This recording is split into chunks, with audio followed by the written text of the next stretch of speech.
নমস্কার দর্শক বন্ধুরা, আজ আমি লাউ শাকের তরকারির রেসিপি আপনাদের সঙ্গে শেয়ার করছি।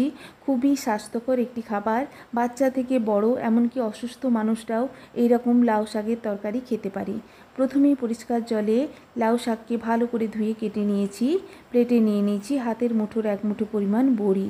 কড়াইতে পরিমাণ মতো সর্ষের তেল খুব ভালো করে গরম করে প্রথমেই বড়িকে ভেজে প্লেটে তুলে নেব। রেসিপি ভালো লাগলে অবশ্যই চ্যানেলকে লাইক, কমেন্ট অ্যান্ড সাবস্ক্রাইব করবেন। বড়ি ভাজার অবশিষ্ট তেলে দিয়ে দিচ্ছি 1/2 চামচ মতো কালো জিরে ফোড়ন। ফোড়ন থেকে সুন্দর গন্ধ বেরিয়ে এলে দিয়ে দেবো লম্বা করে কেটে রাখা আলু। মিনিট দুয়েক সময় আলুকে ফোড়নের সঙ্গে নাড়াচাড়া করে অ্যাড করে দেবো পরিমাণ মতো লবণ। ভালো করে লবণ মিক্সড করে মিনিট দুয়েক সময়ের জন্য গ্যাসের ফ্লেমটা লোতে করে রেখে দিয়েছিলাম। আবারও দেখুন ঢাকা খুলে দিয়েছি। আলু হালকা করে ভাজাও যেমন হয়ে গেছে, 50% সেদ্ধ হয়ে গেছে।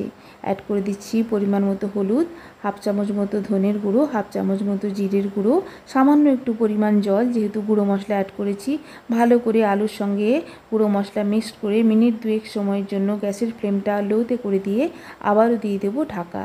ঢাকা খুলে দিয়েছি। খুব ভালো করে মশলা কষানো হয়ে গেছে। আলুর সঙ্গে মশলার ফ্লেভার সম্পূর্ণরূপে আলুর মধ্যে চলে গেছে। প্রায় 90% সেদ্ধও হয়ে গেছে। অ্যাড করে দেব 2টো কাঁচা লঙ্কা ও লাউ শাক। খুবই কম মশলায় তৈরি হলেও খেতে কিন্তু দারুণ হয়। অবশ্যই রেসিপিটা বাড়িতে ট্রাই করবেন।